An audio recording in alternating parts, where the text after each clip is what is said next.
Olá pessoal, tudo bem? Eu sou o professor Roger Daltri, esse é o canal Geografia em Pauta. E galera, a gente está vivendo a pandemia, uma coisa que a gente não estava preparado para pelo menos nesse momento, enquanto país, e nem a humanidade, né? Visto a quantidade de casos que a gente está tendo aí, já tem uma segunda onda acontecendo na Europa e em alguns outros países do mundo, tem país que já chegou à terceira onda. E a gente está no meio dessa procura, nesse momento, de conseguir uma vacina que seja segura para a gente poder estar conseguindo, de maneira geral, trazer mais segurança e mais tranquilidade para o nosso povo. Mas no meio de tudo isso, a gente ouve algumas discussões de vez em quando, por exemplo, sobre a compra de insumos da China, a compra de uma possível vacina da China. E muita gente às vezes questiona, poxa, vou comprar da China, mas a China não quer eliminar, porque a China criou a pandemia, porque começou lá, é para disseminar. Gente, por que a gente está introduzindo isso? Porque nós queremos falar do comércio brasileiro, do comércio internacional, com um foco hoje nos blocos econômicos internacionais, para a gente perceber como se dão essas relações econômicas a nível internacional nos últimos anos, nas últimas décadas, e como o Brasil está inserido no meio disso, tá bom? Então, vamos lá, toca a vinheta para a gente poder começar.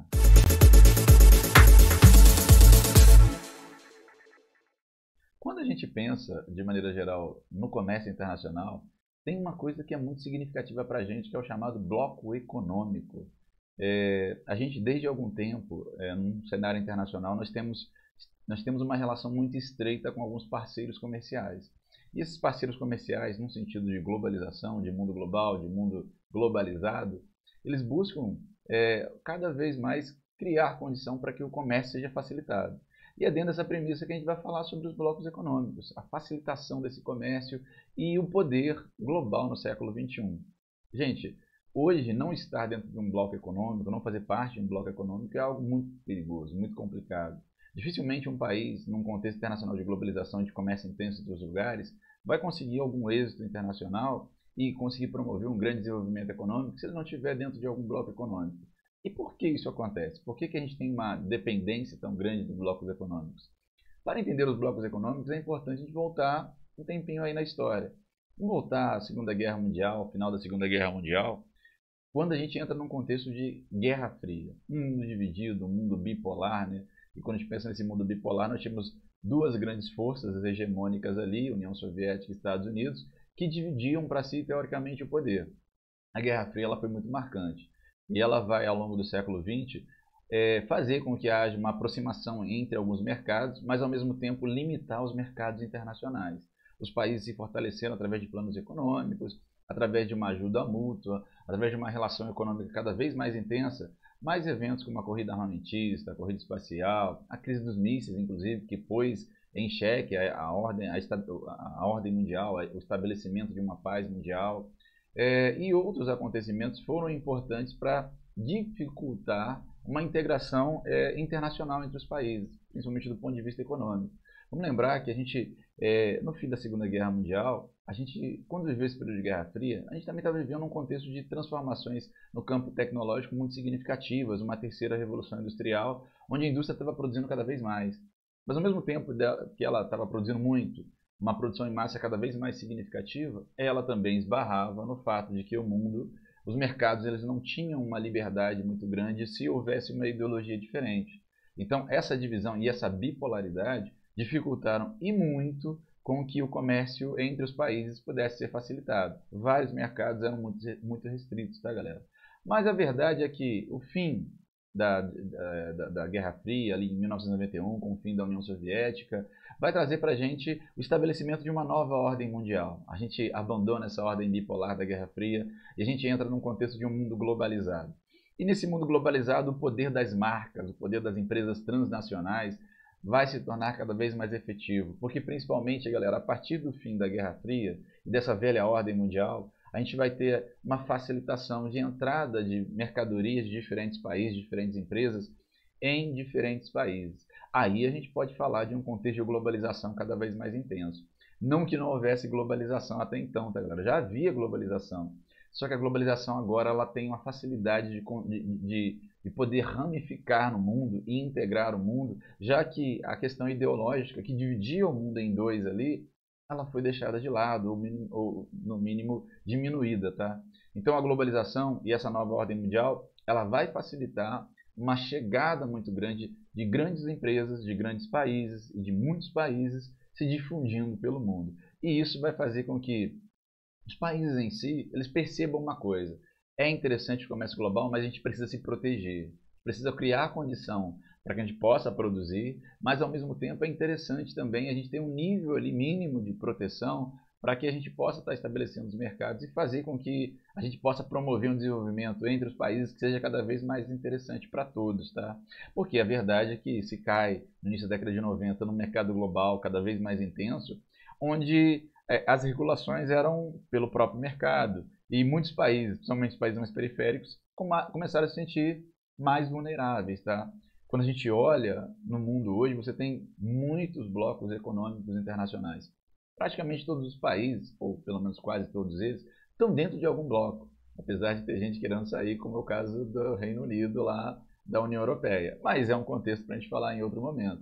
Mas em si, se você observar, você vai ver que tudo que é lugar, nos diferentes continentes, você tem blocos econômicos importantes, seja na Europa, seja na Ásia, seja na África, seja na América, na Oceania, você tem blocos econômicos em tudo que é lugar. E esses blocos econômicos eles são significativos para poder promover o desenvolvimento econômico e o comércio cada vez mais intenso. Eu coloquei ali uma setinha para você poder dar uma olhadinha na ALCA, porque a ALCA, a Área de Livre Comércio das Américas, é uma proposta que já era para ter sido colocada em prática desde 2006. 2006, inclusive, foi o ano que eu entrei na faculdade. E até hoje ela não saiu do papel, tá? É uma ideia de criar uma grande zona de livre comércio em todo o continente americano, reunindo todos os países da América do Norte, Central e América do Sul, só que não foi adiante e por vários fatores que a gente não vai falar aqui hoje, porque o nosso foco maior é trabalhar no contexto da importância e por que existem blocos econômicos internacionais. Se você olhar, ó, existem importantes mercados internacionais. Lá na América do Norte, por exemplo, a gente tem o NAFTA, que é um acordo de livre comércio lá da América do Norte. Na Europa, nós temos a União Europeia com uma coisa muito forte entre os países, uma integração muito intensa. Aqui na América a gente tem alguns blocos econômicos, né, como a Comunidade Andina das Nações, nós temos o Mercado Comum, Mercosul, Mercado Comum do Sul, nós temos a ALADI, né, que vai reunir aí, de maneira geral a integração desses países da América do Sul. Nós temos na África, nós temos o Mercado Comum dos países do leste e do sul da África, nós temos a Cooperação Econômica da Ásia e do Pacífico. Então nós temos alguns blocos econômicos espalhados pelo mundo que vão reunir diferentes países. E tem países que participam de mais de um bloco econômico, tá, galera? Pô, doideira, professor? Como assim? Então vamos colocar na pauta para a gente poder entender como funciona isso?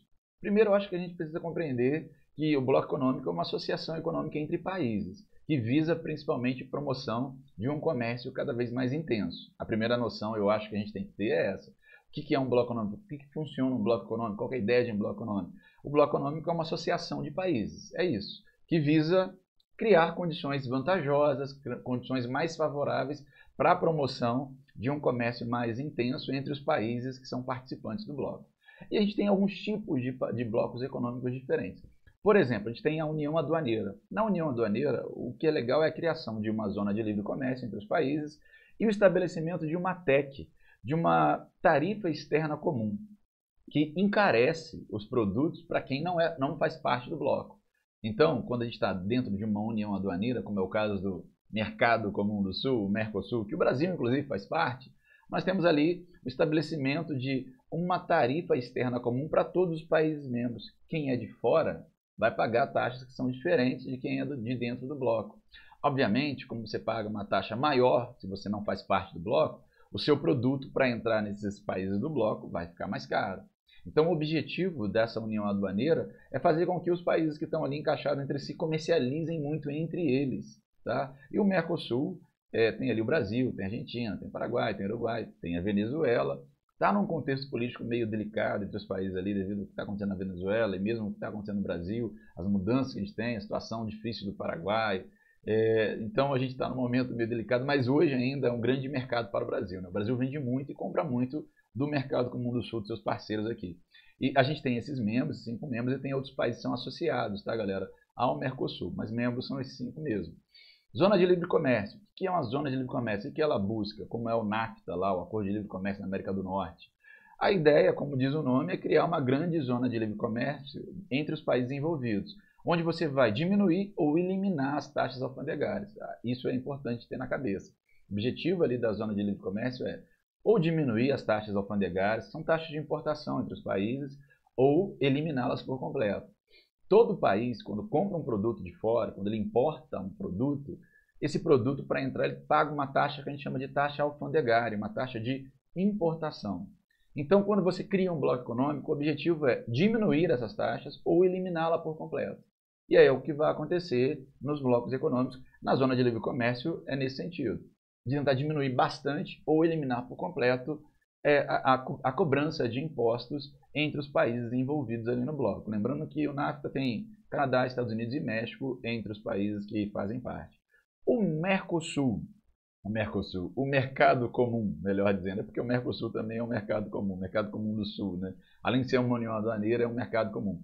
O mercado comum ele tem uma vantagem frente à zona de livre comércio e à união aduaneira. Além de criar essa zona de livre comércio, essa zona que você vai ter ali a não cobrança de imposto, a eliminação ou minimamente a diminuição da cobrança de taxas alfandegárias, de taxas de importação entre os países, você tem ali uma ideia de livre circulação de bens, de pessoas, de capitais, de serviços. Se você olhar nos países que fazem parte, por exemplo, do Mercosul, você, se vai viajar para algum deles, você só precisa de ter um documento nacional, você precisa ter passaporte. Se você for para qualquer país do Mercosul, ou para algum país que é associado ao Mercosul, você pode entrar lá facilmente sem ter muita dor de cabeça. Eu, por exemplo, já fui a alguns países, inclusive nem são do Mercosul, mas são associados ao Mercosul, eu não tive dificuldade de poder entrar neles, a não ser com um documento nacional, não precisa necessariamente tirar passaporte e coisa e tal para entrar nesses países. Porque quando você tem um mercado comum, a ideia dos países associados é criar uma zona, além de uma zona de livre comércio, uma zona de livre circulação de pessoas, de bens, de capital, de serviços, para integrar cada vez mais esses países, tá, galera? E o Mercosul é um tipo de mercado comum. Professor, mas ele é uma união aduaneira e um mercado comum? Sim, sim, o Mercosul se encaixa nos dois, tá, galera? Tanto como uma união aduaneira como um mercado comum. É claro que ele está num sentido de evolução, de melhoria. E os problemas, como eu já disse para vocês aqui, os problemas políticos e econômicos desses países dificultam uma integração cada vez maior. Nós também temos uma união política e monetária. Um bloco econômico pode ser de um tipo de união política e monetária. Mas quando você pensa nessa ideia de união política e monetária, você pensa numa integração grande. Criação de zona de livre comércio, criação de uma união aduaneira entre os países, de um mercado comum de livre circulação de pessoas, de bens, de serviços. Você tem uma grande integração econômica entre os países, quando você está numa união política e monetária, mas, além disso, você também tem uma grande união política.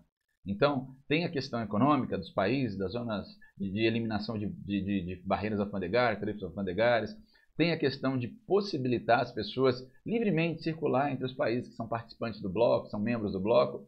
Mas também tem uma questão política importante, o estabelecimento de leis comuns, de legislação comum, de um parlamento comum. E aí a gente tem como grande exemplo, e de uma moeda comum, tá, galera? A União Europeia. A União Europeia ela tem essa grande integração. Você tem livre circulação entre os países membros do grupo. Você tem a possibilidade, claro, de criação de eliminação, melhor dizendo, de barreiras alfandegárias. E você também tem a criação até de uma moeda única para os países que fazem parte. Claro que é respeitada a soberania de cada país e tudo mais, mas a soberania ela é limitada, né? Ela é menor porque os países do bloco respiram legislações comuns. Então, quando a gente chega nesse nível de integração, é uma integração quase que completa, de fazer com que os países respirem leis, legislações comuns, que respirem movimentos econômicos comuns. Então, há uma grande integração, uma união política e monetária. Até os países aqui da América do Sul têm essa ideia de chegar nesse nível, de ter inclusive uma moeda comum, ter legislação comum. Mas é claro que para chegar nesse nível é muito importante que haja uma questão política de tranquilidade, né? Já que a política é muito importante nesse contexto.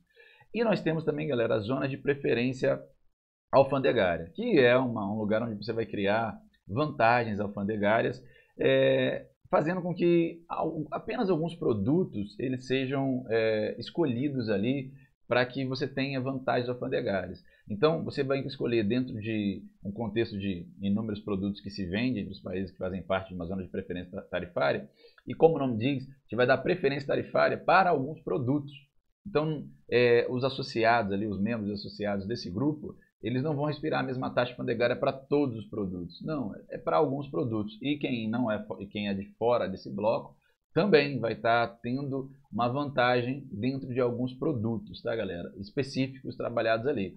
Nós temos, inclusive, a ALADI, Associação Latino-Americana de Integração, que esse ano de 2020 está fazendo 40 anos, né, de existência. Foi criada lá em 1980 e vai integrar países da América Central, países da América do Sul, num contexto de preferência de alguns produtos para um comércio mais intenso entre eles, tá, galera? Então, os tipos de blocos econômicos podem ser esses: União Aduaneira, Zona de Livre Comércio, Mercado Comum, União Política e Monetária e a Zona de Preferência Tarifária. Uns mais integrados, outros menos integrados, como a gente viu aqui, né? Alguns o objetivo é só econômico, outros o objetivo já é mais intenso, é de uma integração política, econômica, uma integração maior entre os países. E aí, galera, a gente vai olhar as vantagens de estar num bloco econômico e as desvantagens. Por que é legal estar num bloco econômico? Por que tantos países fazem parte de um bloco econômico? Primeiro, porque você tem ali a redução ou eliminação de tarifas alfandegárias, de tarifas de importação.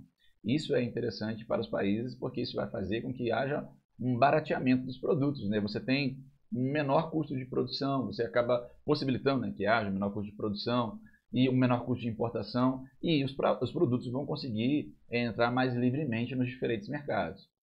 Isso faz com que haja redução do preço dos produtos, né?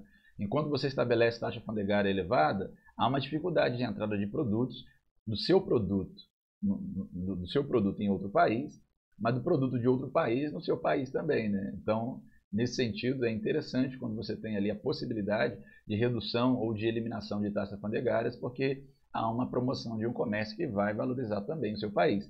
Claro que é uma via de mão dupla, né? Da mesma maneira que os produtos vão, os produtos vêm também, né? Há de se avaliar isso daí. Aumento de importação e exportação de produtos. É o que eu falei. Você consegue trazer mais produtos de fora com preços mais vantajosos e você consegue também exportar mais. E aí você vai avaliar que nível que isso é interessante para você.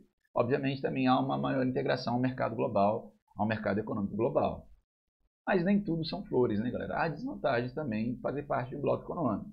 Primeiro que a soberania ela era reduzida quando você está dentro de um bloco econômico, já que você estabelece algumas coisas que são comuns que têm que ser respeitadas pelos países que fazem parte do bloco. É uma desvantagem porque quanto mais você se integra esse bloco, menor vai ser o seu nível de soberania. Infelizmente, também há uma polarização das economias globais. As economias que são mais fortes, obviamente, quando ela está dentro de um bloco econômico, ela tem mais facilidade de colocar esses produtos com maior valor agregado, com maior valor de beneficiamento dentro dos países que têm problemas do ponto de vista estrutural, do ponto de vista logístico, do ponto de vista econômico, né?